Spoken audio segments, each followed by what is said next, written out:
أهلا بكم مشاهدينا في حلقة جديدة من برنامج إكسبو دبي يجمعنا. مثلما نقشت دبي اسمها بحروف من ذهب ضمن أفضل وأرقى مدن المعمورة، ها هي اليوم تبهر العالم بجودة وتنظيم إكسبو.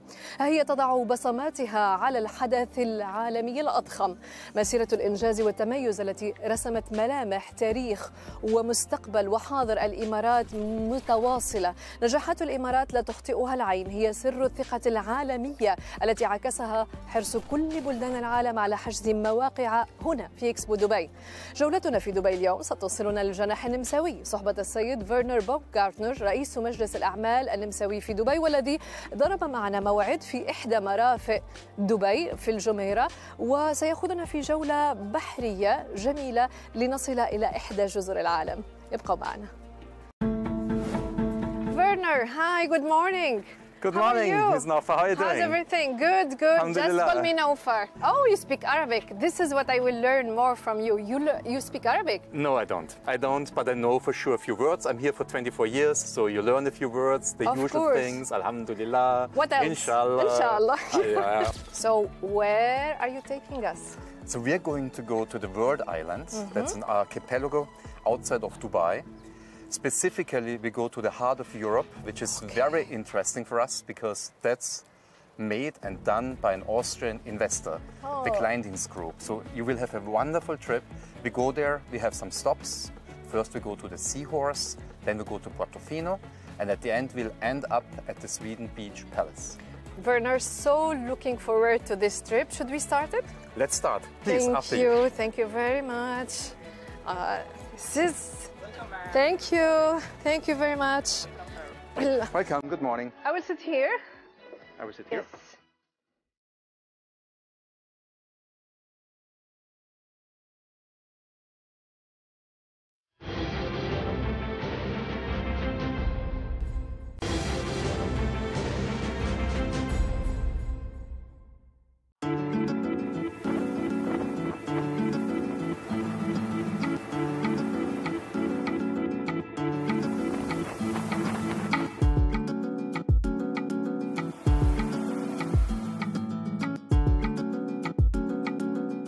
So thank you very much. Those are the floating villas.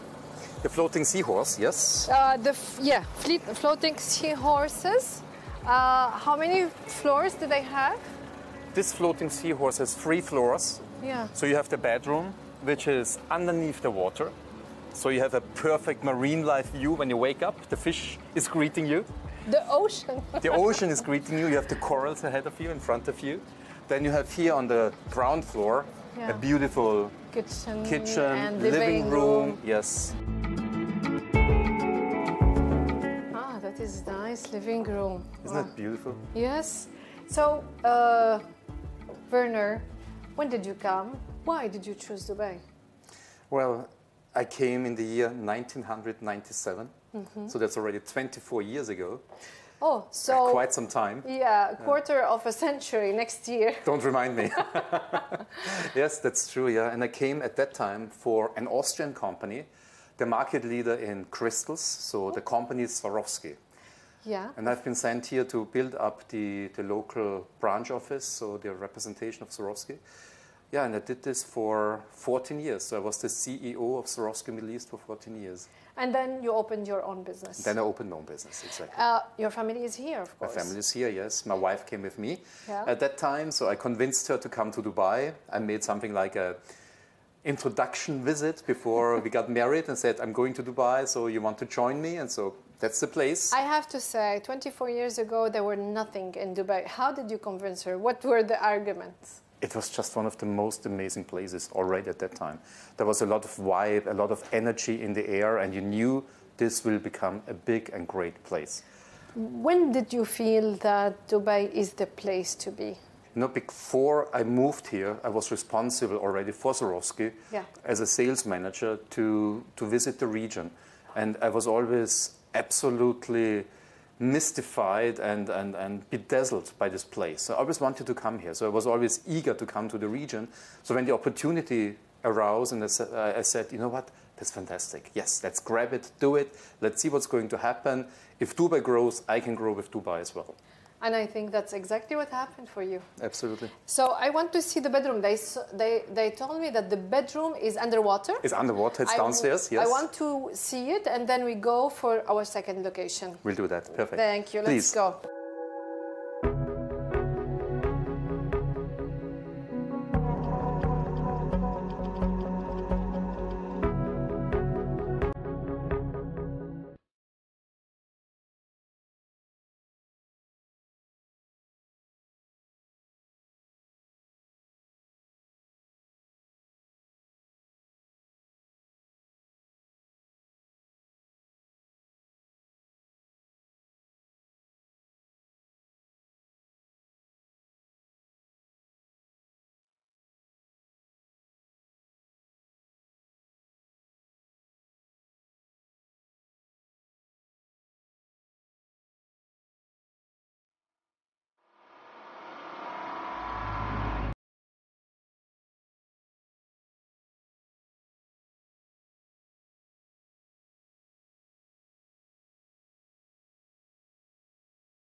So Werner, here we are. We're still in the heart of Europe, but this time we came to Italy. Portofino, exactly, Portofino, to Italy. Yes. But it's very colorful. It is. And the greenery are amazing as well. Yeah. If you go to Portofino, you will see all the houses are very colorful. True. So that's basically, I cannot say a copy, but it's very much inspired by the houses of Portofino. And this is a hotel to be. It's not open yet. It's a hotel to be, and the plan is that they open it up during the Expo. Very nice. The greenery are amazing, and we were told that there are some olive trees. They are like 200 years old. 20 years old, and they have been imported from Spain. Amazing greenery. Yes. It's all over the hotel as well. It's all over the hotel, and when you say all over the hotel, we have also the living walls, on the three sides. And the living walls really consist of 200,000 different kind of plants. Tell me, during the interview on the Seahorse, you told me that you came 24 years ago, you started with Swarovski, but then you took the step to open your own business. That's what correct. made you go into this adventure? A little bit, I did the same thing for many years. I worked for Swarovski here for 14 years, and I worked in the head office for 4 years. So almost 20 years with the same company.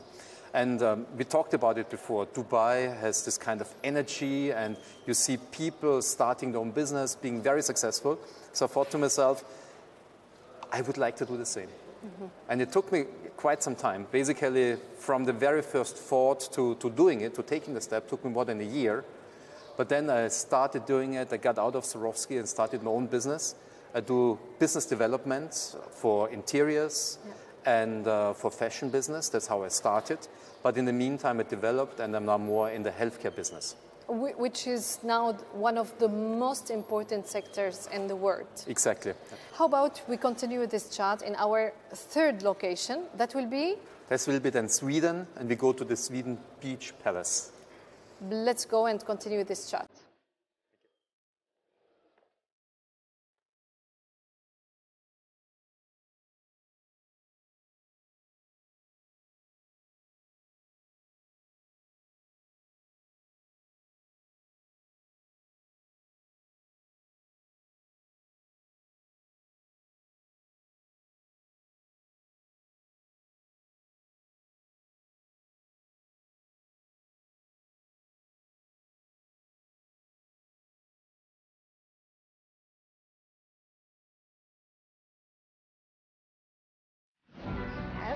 Thank you.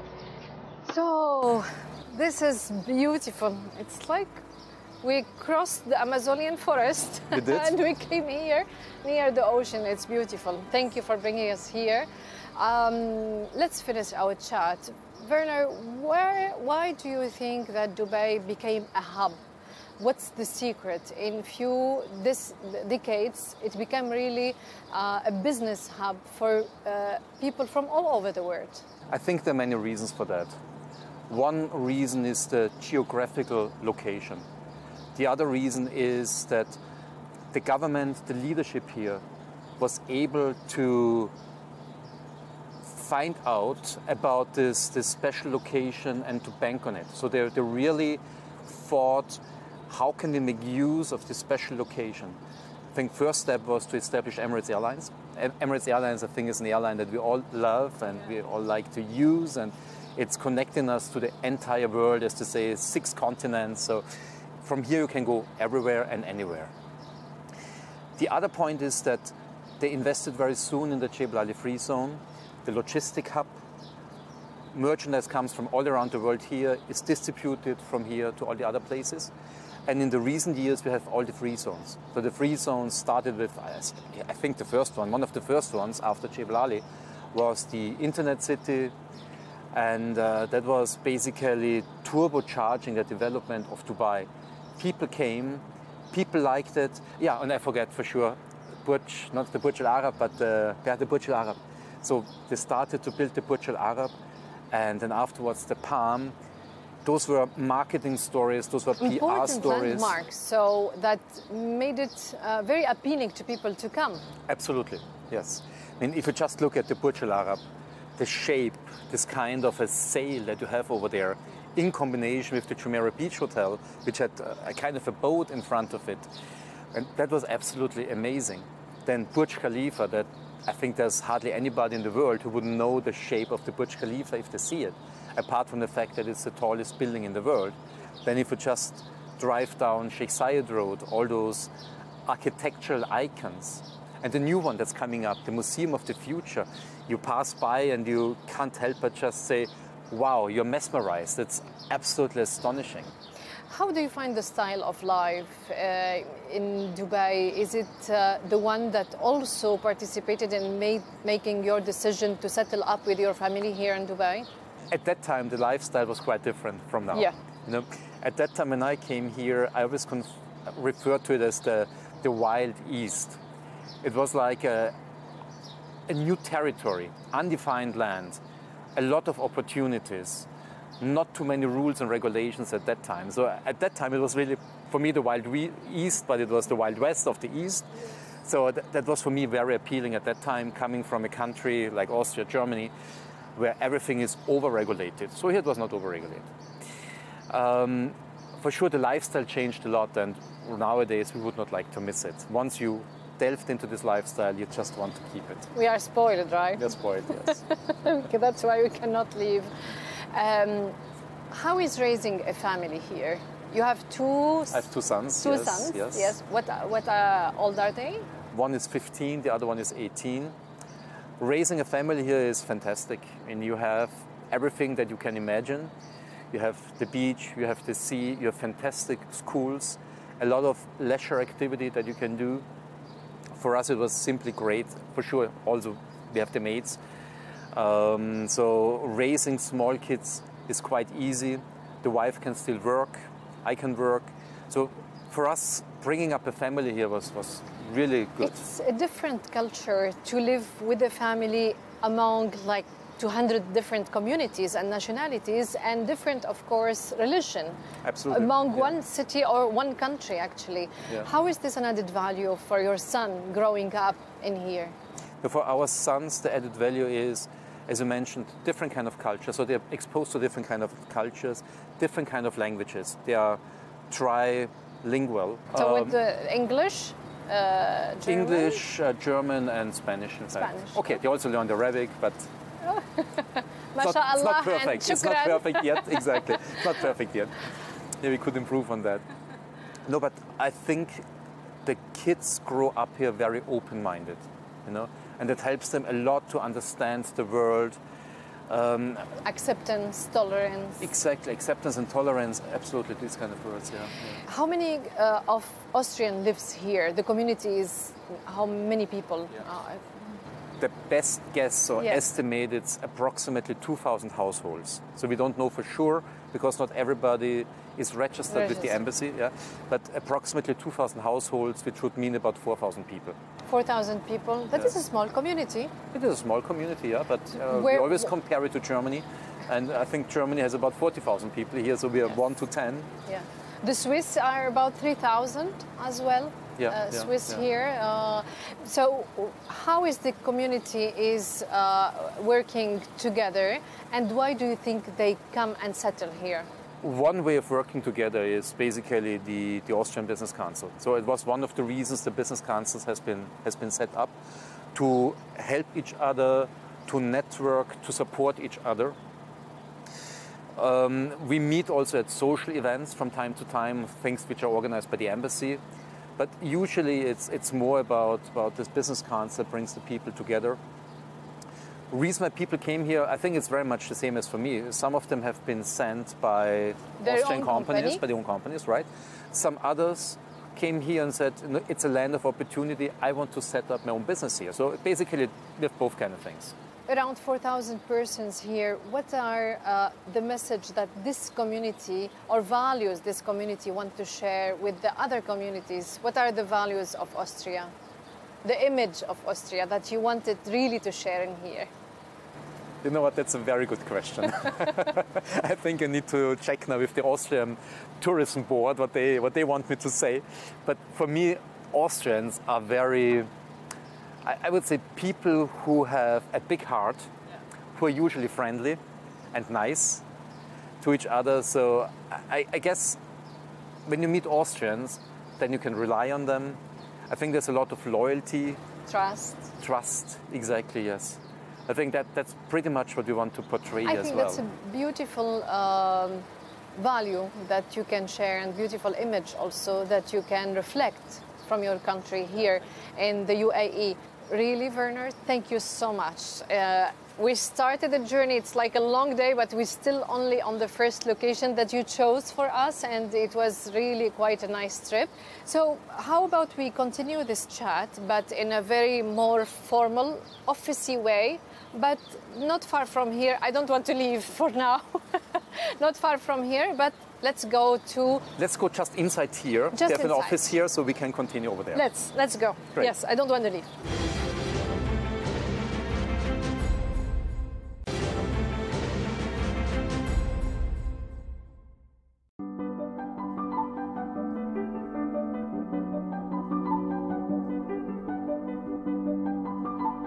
So welcome again, Werner. Thank you for the morning trip. It was really amazing and will be memorable for us. We are in more formal way now. And let's talk about the Austrian Business Council. It's 12 years old. It's still young, but yet I'm sure it's mature. What is its role? What is the mission of the Austrian Business Council? Well, the Austrian Business Council is a voluntary organization.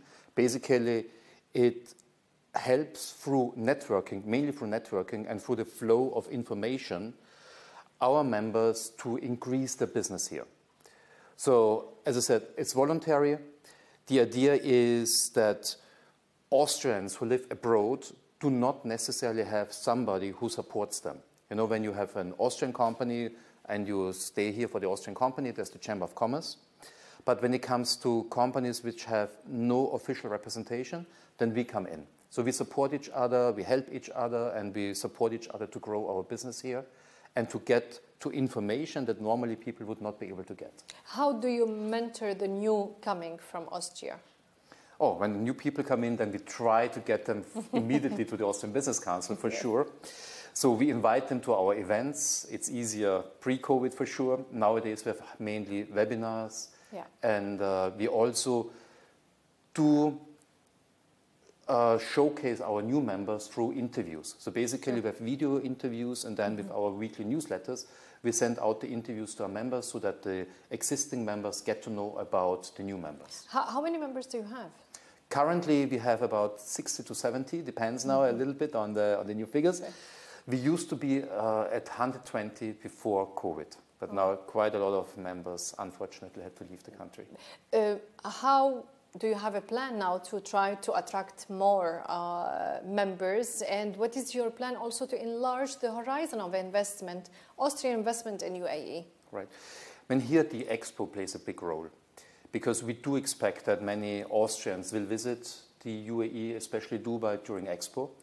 And our role will be through events again that we have at the Expo exhibition in our pavilion, which we're going to visit later on then. Yes. Our role will be that we have events over there. We want to invite people who are visitors. We will talk to them about the advantages of doing business here.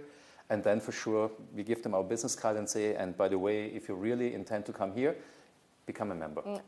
That's a good approach. Of course, you are under the umbrella of Dubai Chamber. Yeah. How do you coordinate together? We have on a quarterly basis a so-called round table. So the chamber invites all the business councils to a round table. And in this round table, we do not only get information from the chamber to us, but we also have the opportunity to bring up suggestions, grievances. So in a certain way, this round table is for us a possibility to talk to the official Dubai, to the government. What sectors are Austrian more interested in Dubai and UAE in general? Well, I guess we need to differentiate now between the companies which are already here, yes, which are the absolutely established companies. Like, for example, we have as members Red Bull. A lot of people do not know that Red Bull is an Austrian company. Yeah, it's a big company that everybody knows, and now I want to broadcast, yes, it's an Austrian company as well. Mm-hmm. We have companies like, for example, POR, which is a construction company. They just celebrated 150 years of their existence. Yeah. We have a company that is the oldest freight forwarder in the world.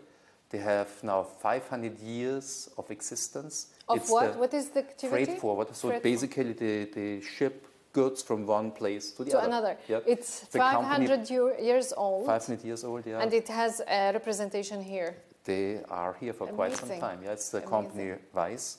They started by shipping goods from Austria to Italy. Yeah. Now, those are the existing companies, or we have companies that help to build the Burj Khalifa through the formwork, right? Now, existing traditional companies, I would say the majority, they're already here. Now, Austria has also a very good technology base. So we have fintech companies, we have lifestyle companies, and I guess for those companies, and even Vienna, for example, is one of the best cities when it comes to smart cities. Yeah. So I guess there's a lot of potential for these companies who are in life sciences or who have experience in running smart cities to come here and to set up a place. You are a successful story in Dubai for almost quarter of a century in here, almost for 25 years. Do you recall any other member with a successful story within your members? I mean, the biggest success story, in my opinion, is the Joseph Kleindienst group. We came here today to the world, to the heart of Europe. Mm-hmm. This development is a development of the Kleindienst group, and I think they are an amazing showcase for what Austrians can achieve. So this would be the number one company that comes to my mind. There are around bilateral trade between UAE and Austria, $1.3 billion. Right. Do you think this investment, this trade between the two countries could be enhanced and develop it more in the future? Yeah, definitely, always. Look, in the last years, the business between Austria and the UAE did grow. It did grow tremendously. I mean, I came here 24 years ago. At that time, hardly anybody knew about Dubai or the United Arab Emirates. So the business volume was very small. It did grow and grow and grow and grow. Now we enter a completely new phase. The post-COVID phase will not, in my opinion, not change everything that we do, but certain trends. Adaptation. Yeah, exactly. Adaptations and certain kind of trends that we had in the past will just accelerate. So as I mentioned before, people will be more in life sciences. They will be more in anything related to app technologies, right? So here we play a role, and here we can increase definitely the trade volume. The old trade will not go away, so we can only build on what we already have. I'm sensing that Expo will have something to do with this in the future to grow the bilateral trade between the two countries and the cooperation between them.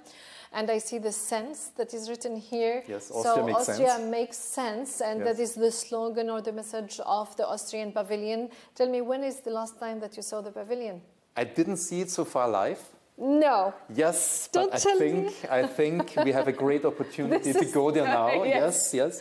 We're going to meet the Austrian Trade Commissioner over there, and he will show us around. Mr. Richard Bandera, and he will show us around. Exactly. Excellent. I'm really looking forward to see the pavilion, to understand what is Austria makes sense.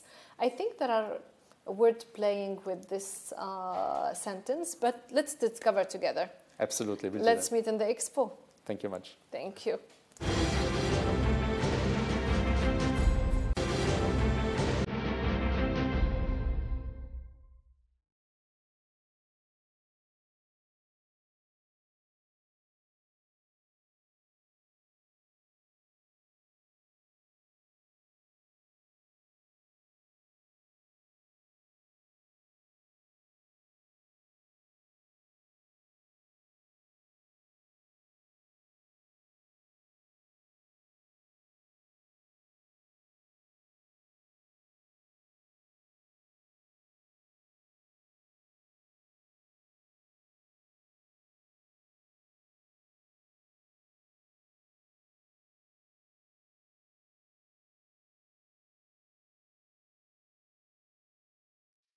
أهلا بكم مشاهدينا من جديد. هكذا وصلنا إلى جناح النمسا في إكسبو دبي.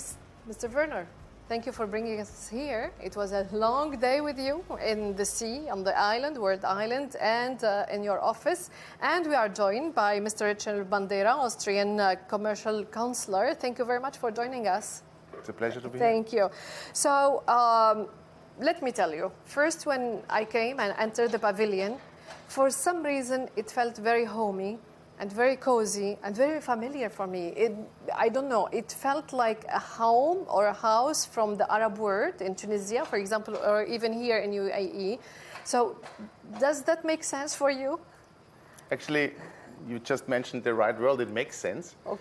Because we want to showcase that there is a bridge between our cultures, between the countries UAE and Austria. They are both the same size. We have the same number of inhabitants. But we also have an old traditional construction technique that we share from the Austrian medieval times when we were building houses along our lakes using clay, dome-shaped structures, using reed that are part even of this pavilion because the clay is stuck to the reed. And this gives a cool atmosphere because the reed is absorbing the coolness of the night and keeps it throughout the day. And that's sort of one idea. The other idea is that we catch the wind. The Arabic wind towers, as you know, they catch the wind from the top. When there's a breeze, it's pressing the breeze down into the house and it cools the house from the inside. Our technology is the reverse.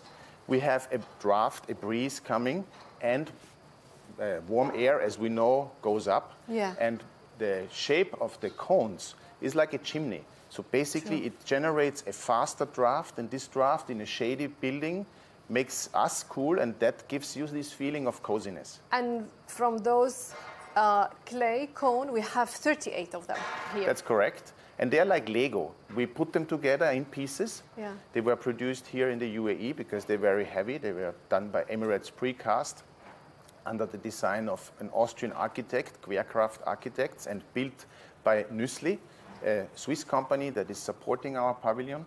And it can be taken apart. So the idea is, and I think we will be one of the few pavilions that are living these sustainable development goals of the United Nations, because we can recycle our pavilion.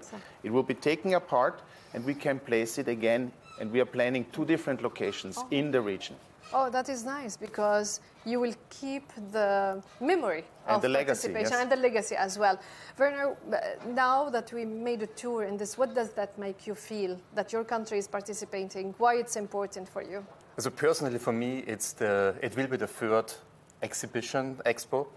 The first one that I went to was in Shanghai in China in 2010. The second one was in Milan, 2015. And I do remember Milan very well, because when I went there, it was a quite hot day, a really hot day.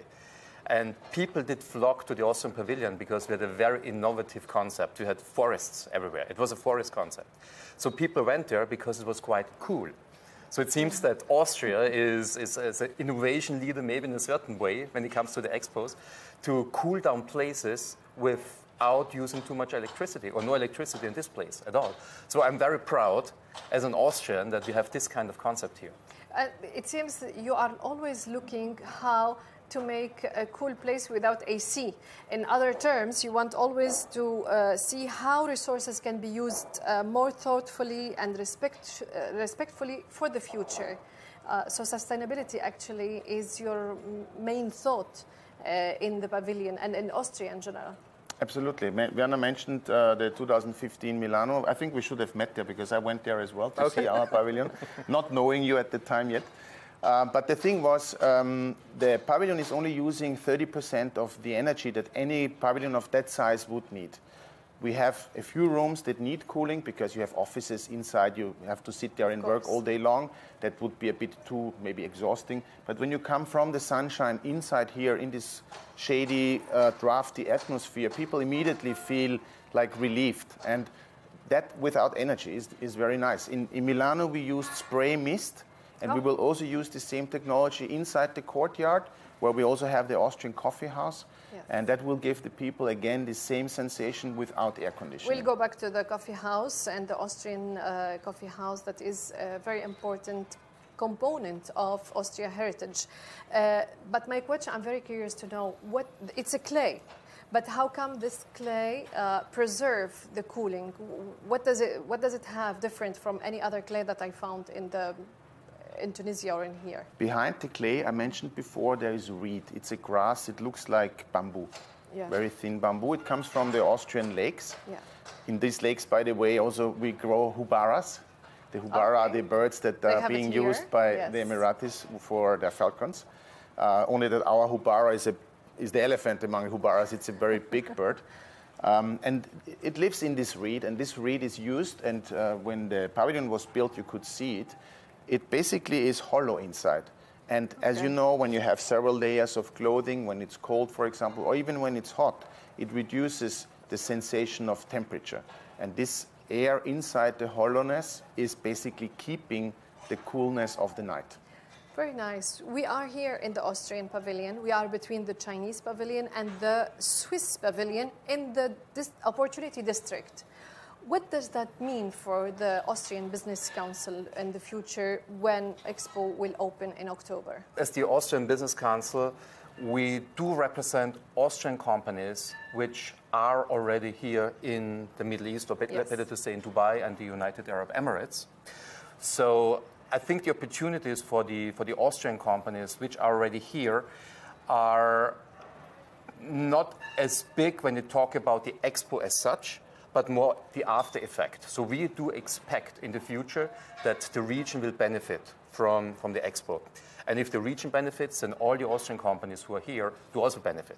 Yeah, but I want to come back also to the message that Austria will have through this pavilion to the world in its participation in Expo. You're right, the message is not only a building, the building is just the shell. But we're talking about the content. Of course, before you mentioned the sense. Austria makes sense. Yes, it's logical. I will explain you later on. And you have the 5 senses that in English matches the same word. You can smell, you can hear, you can feel, you can see. And all of this can be felt in this pavilion. We have an Austrian technology university. It's Ars Electronica that has set up the technology. The graffiti basically is just something visible, but we will see technologies that are implemented digitally by this university, and you will be amazed what you can see. I'm not going in details now because we want people to come and feel and experience it for themselves.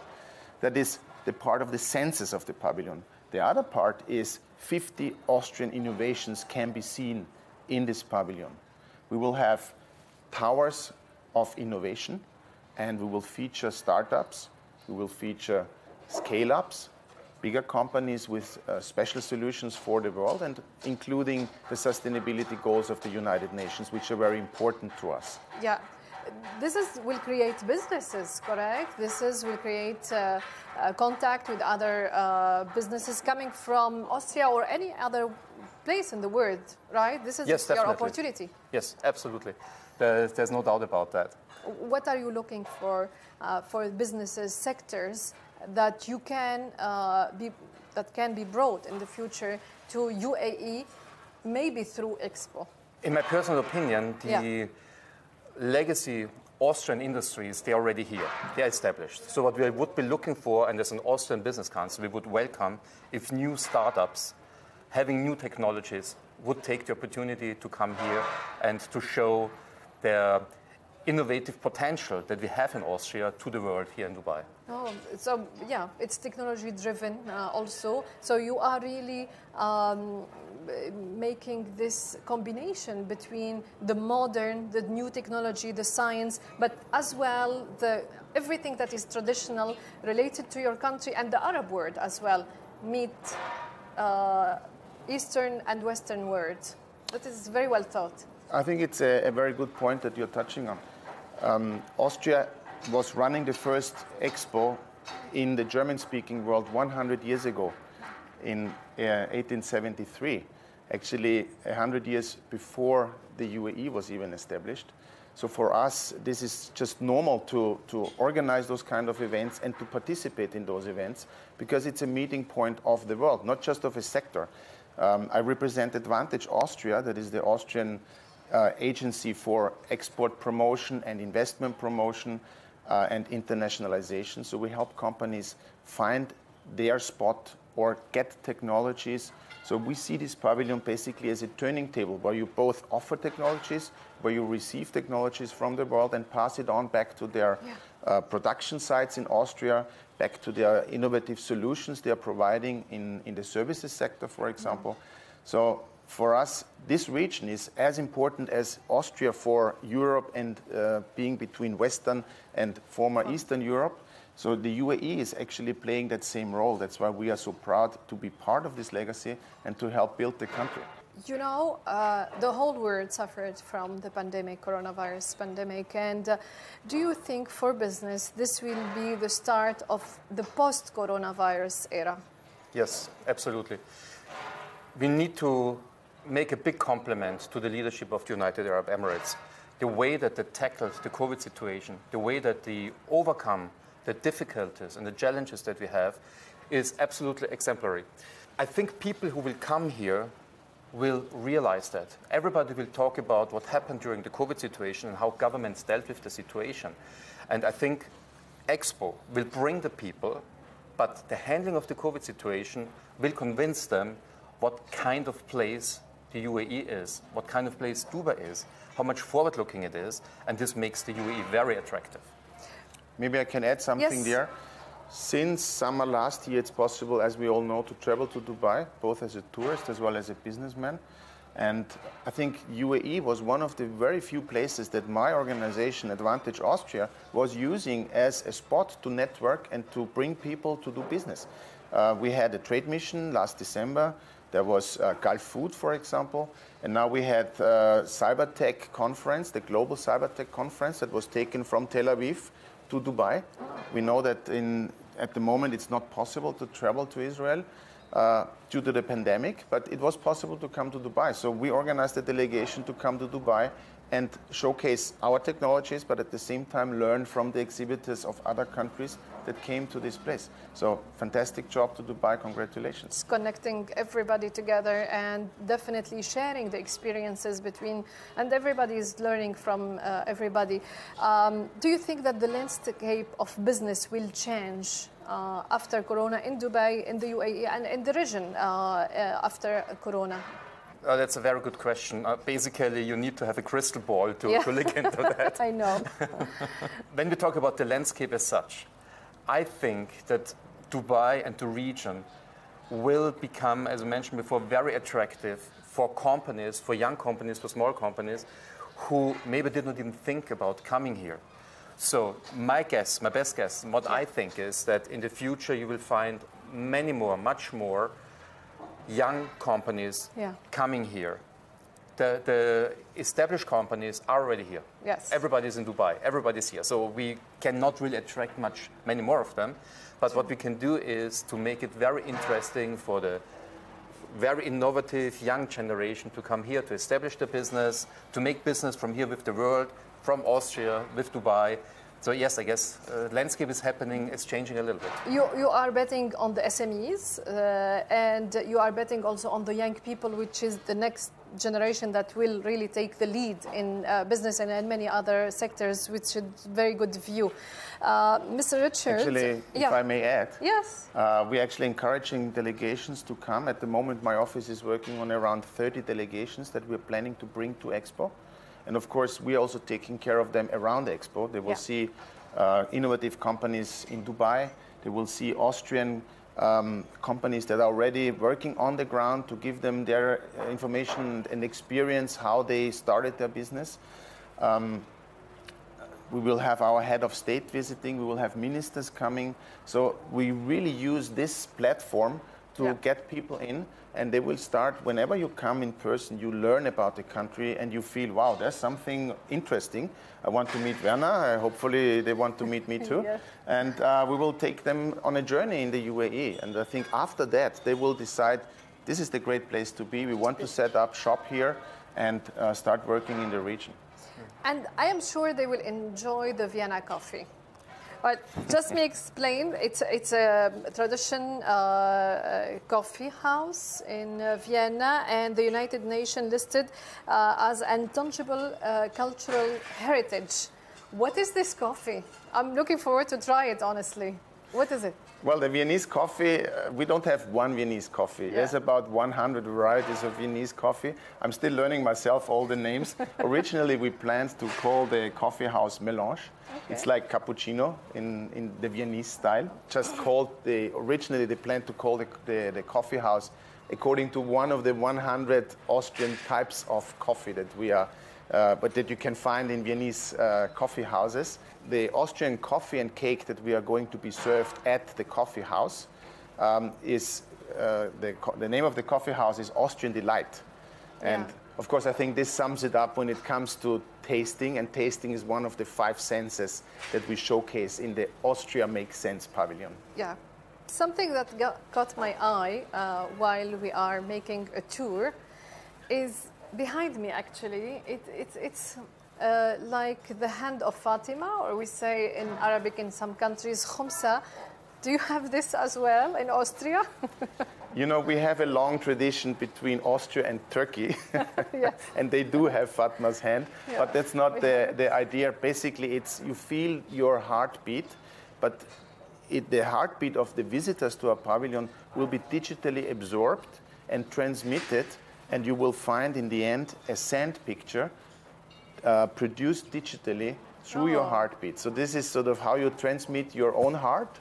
Okay. And gives you basically the feeling and the visual possibility to see how you look on your inside. Well, now I understand what is the graffiti about, but I keep seeing it as the hand of Fatima anyway. But I will see it in the digital. If you feel like in a Tunisian house, yes, and you feel like this is the hand of Fatima, then you're most welcome. And I hope with your program you're going to attract so many people, because there are so many Arab pieces of information and content. True. Yeah. Werner, if you want to tell the viewer, come to Austrian Pavilion, what would you tell them? Exactly that. Come to the Austrian Pavilion. I think what you will experience is a great mixture between Austrian hospitality and Arabian hospitality, between Arabian culture and Austrian culture. Yeah. So especially for the visitors of the region, it will be a big delight to come to the Austrian Pavilion and to enjoy what we have to offer here. With the coffee. Yes, please. And don't forget the technologies, because the 50 innovations that we're going to showcase is the real content that you want to take away and to bring back home to your countries. New ideas where we can cooperate, new solutions for the world in terms of sustainability and renewable energies, for example. I will end with you, Richard. What do you think the legacy that will be left after Expo 2021?